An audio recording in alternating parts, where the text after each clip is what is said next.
What would you do if you were driving down a remote mountain highway and suddenly spotted something that would change not just your life, but challenge everything you thought you knew about the bond between humans and wild animals?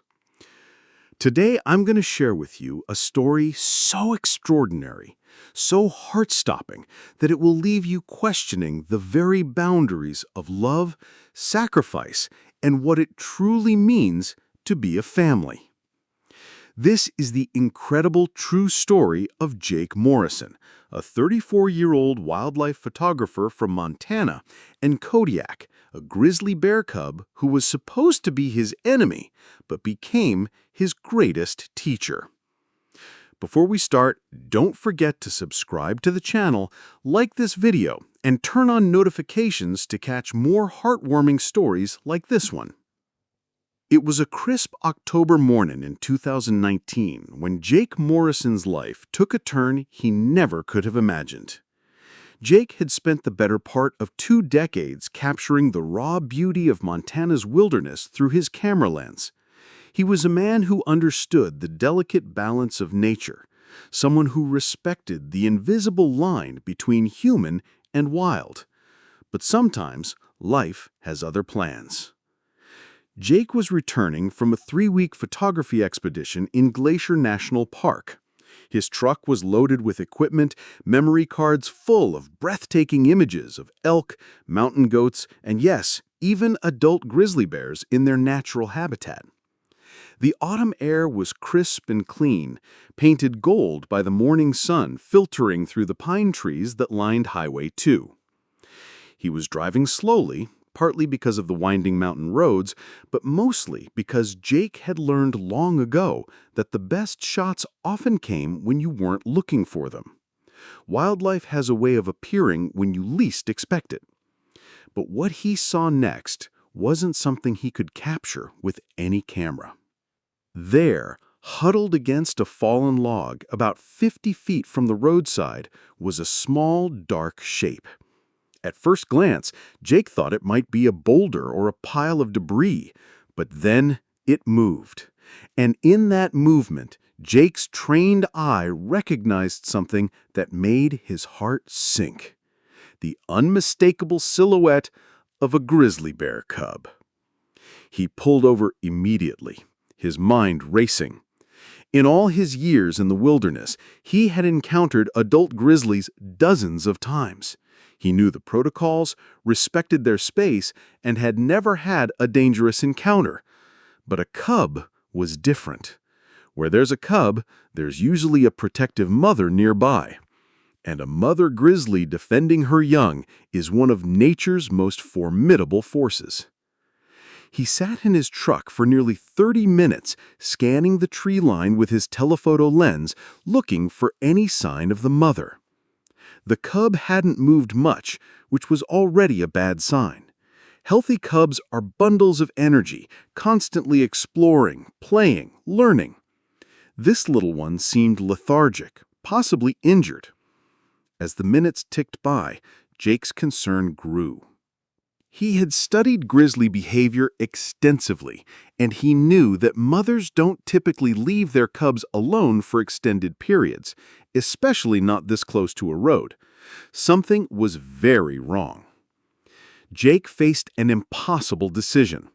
Every fiber of his training, every wildlife conservation course he had ever taken, every expert he had ever spoken with had drilled the same message into his head: never interfere with wild animals.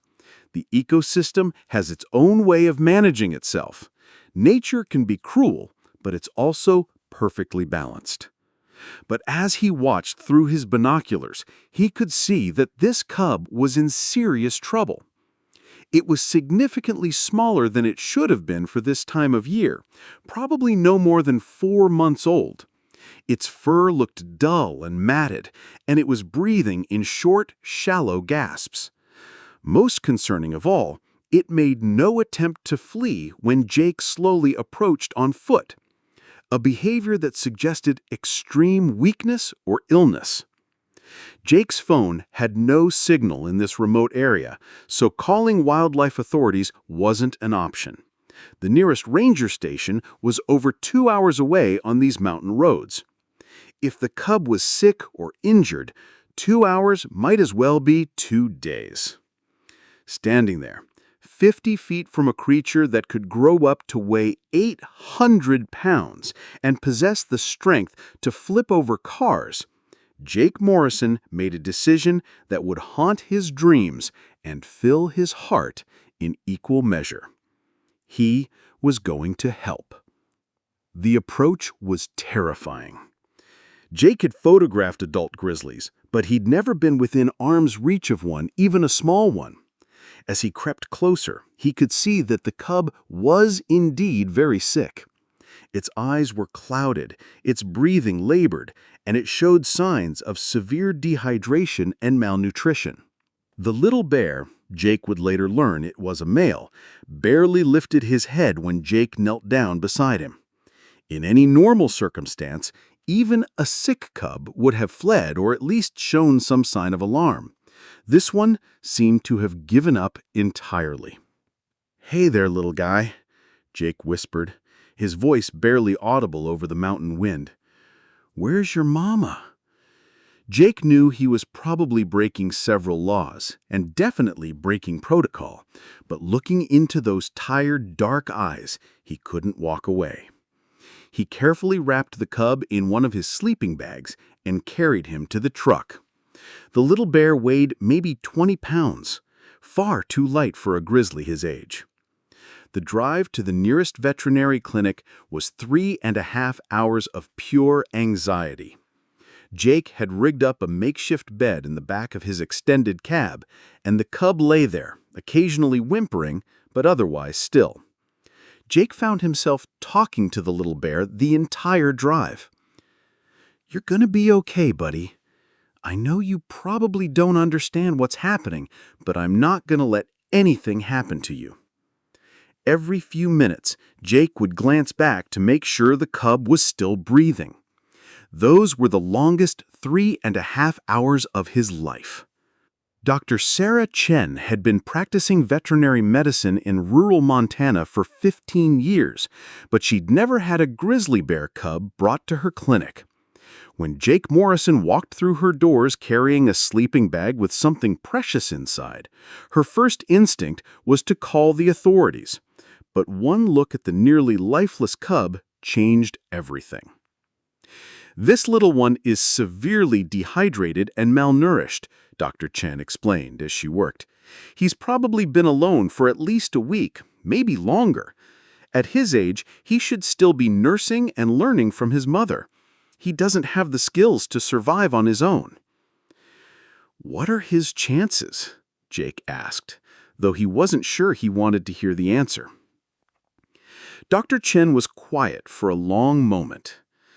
Honestly, without immediate intervention, he wouldn't have lasted another day. Even with treatment, it's going to be touch and go for the next 48 hours.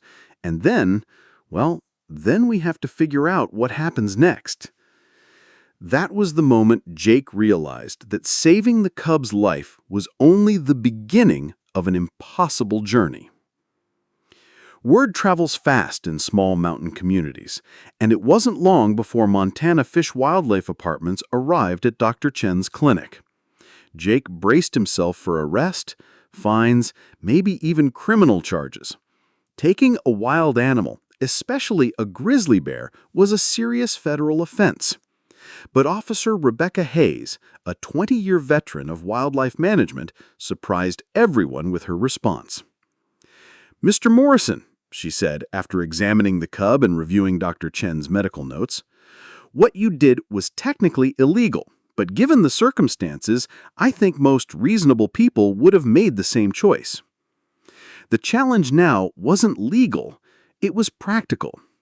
What do you do with an orphaned grizzly bear cub who is too young to survive on his own, but will eventually grow into one of North America's most powerful predators?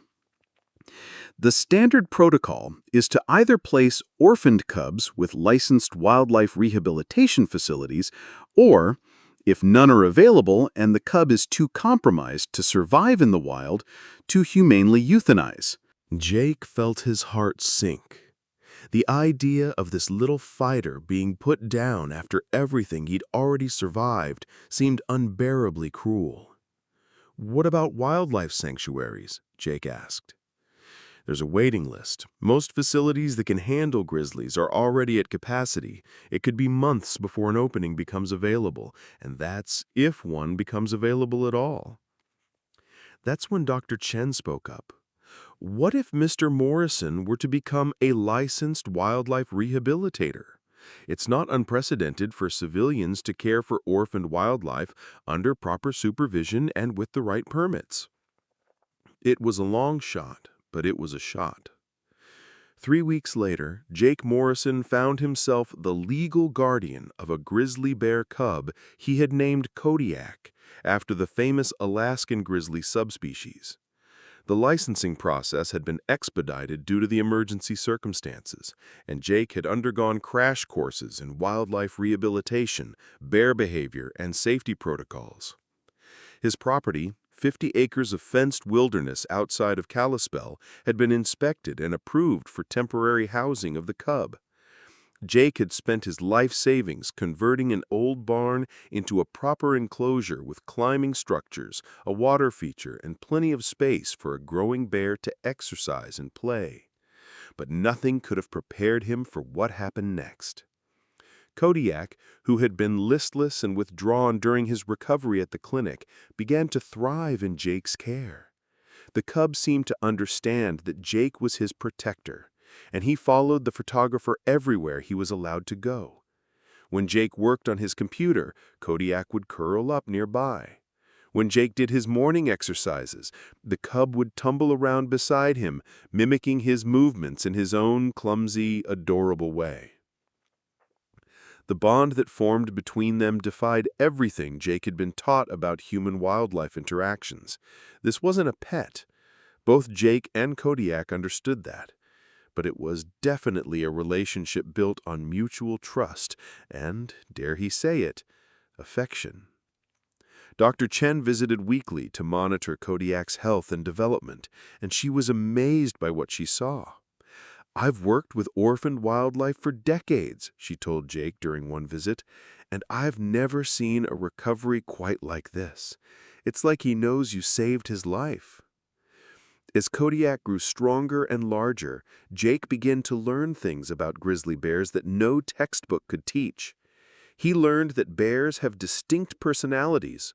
Kodiak was curious, playful, but also surprisingly gentle. He learned that grizzlies are incredibly intelligent, capable of problem-solving, and even what seemed like emotional reasoning. But most importantly, Jake learned something about himself. For years, he had been content to observe nature from behind the safety of his camera lens. He was passionate about wildlife, but in an abstract, distant way. Caring for Kodiak forced him to engage with the natural world in a completely different way. "It's like he's teaching me how to see the world through his eyes," Jake confided to Dr. Chen one day. "I spent so many years photographing bears as these powerful, dangerous predators, and they are that, but they're so much more. They're intelligent, emotional, social creatures with their own personalities and needs and ways of understanding the world." This new perspective began to influence Jake's photography work as well. His images became more intimate, more empathetic. He started a photo blog documenting his experience with Kodiak, and it quickly gained a following among wildlife enthusiasts and conservationists around the world. But perhaps the most profound change was in Jake himself. Taking care of another living being, especially one as demanding as a growing grizzly bear, had awakened something in him he didn't even know was missing. For the first time in his adult life, he felt truly needed. 6 months into their unusual partnership, Jake received a call that would change everything once again. Dr. Martinez from the North American Bear Center in Ely, Minnesota was on the line. Mr. Morrison, I've been following your work with Kodiak through your blog and Officer Hayes's reports. We have a situation here that I think might interest you. The Bear Center had recently received 2 orphaned grizzly cubs from Alaska, siblings who had lost their mother to poachers. Both cubs were healthy but traumatized, and they were having difficulty adjusting to life at the center. "We've tried everything," Dr. Martinez explained, "but they remain withdrawn and won't engage with our enrichment activities. They're not thriving the way they should be. I know this is unusual, but we're wondering if a visit with Kodiak might help. Sometimes orphaned animals respond better to other animals who have been through similar experiences." I was intrigued but skeptical. "You want me to bring Kodiak to Minnesota?" "Actually, we were hoping you might consider bringing the cubs to your facility for a few weeks. Your setup is impressive, and frankly, Kodiak's recovery has been remarkable. If you're willing, we'd love to have you serve as a temporary foster placement while we continue looking for a permanent solution." It was a crazy idea. I was barely managing 1 bear cub. How could I handle 3? But something about the prospect excited him. Kodiak had been thriving, but Jake had noticed that the cubs sometimes seemed lonely. In the wild, grizzly siblings often stay together for their first 2 years, learning and playing together. 2 weeks later, Jake's quiet mountain property was transformed into something resembling a daycare center for baby grizzlies. The new cubs, a brother and sister Jake named Aspen and Willow, were initially terrified and hid in the farthest corner of the enclosure. But Kodiak, now weighing nearly 100 pounds and full of confidence, immediately appointed himself as their welcoming committee. He approached them slowly, making the soft chuffing sounds that bears use to communicate peace and friendliness. Within hours, the 3 cubs were playing together, tumbling and wrestling and exploring their new environment as a pack. Watching them interact, Jake felt his heart swell with an emotion he couldn't quite name. It was pride, certainly, but it was also something deeper. These weren't his children, but in caring for them, he had discovered a capacity for nurturing he never knew he possessed. As word of Jake's unique bear sanctuary spread, requests for help began pouring in from all over North America. Wildlife rehabilitation centers, zoos, and government agencies reached out about orphaned bears, injured adults, and problem bears who needed specialized care. Jake realized he had accidentally stumbled into his life's calling. Within a year, he had officially established the Kodiak Bear Sanctuary, a licensed facility dedicated to the rehabilitation and care of orphaned and injured grizzly bears. The sanctuary operated on a simple philosophy. Every bear deserved a chance at life, whether in the wild or in a safe, naturalistic environment where they could live with dignity. Some of the bears Jake cared for would eventually be released back into the wilderness. Others, who were too habituated to humans or had medical issues that prevented survival in the wild, would find permanent homes at accredited facilities. But it all started with one man's decision to stop his truck on a mountain highway and help a dying cub. 3 years after that fateful October morning, Kodiak had grown into a magnificent 400-pound grizzly bear. He was still gentle with Jake, still playful and curious, but he was also unmistakably wild.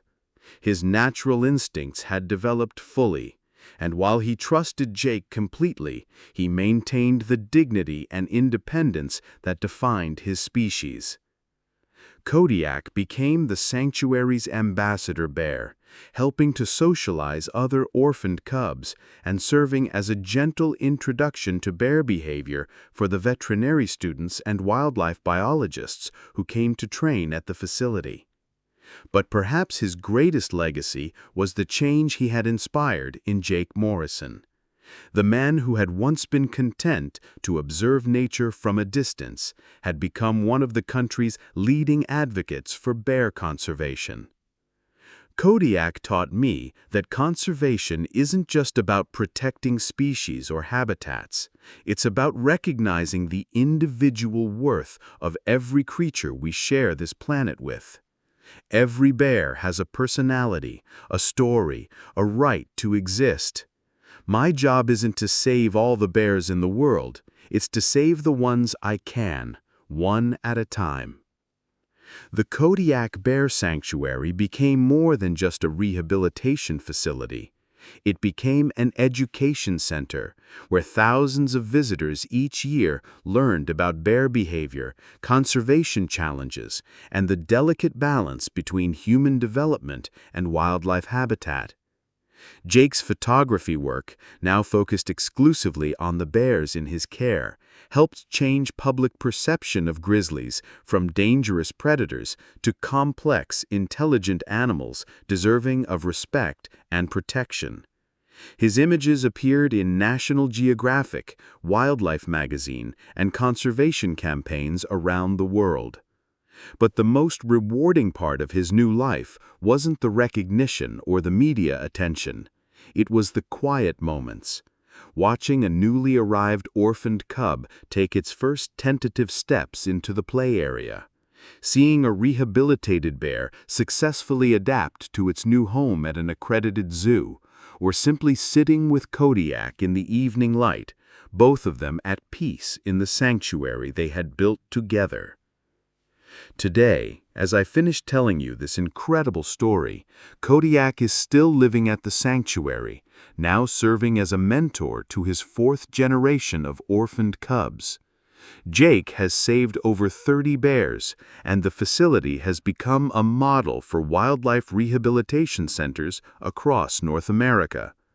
But the real magic of this story isn't in the numbers or the accolades. It's in the reminder that sometimes the most extraordinary journeys begin with the simplest decision to care about someone other than yourself.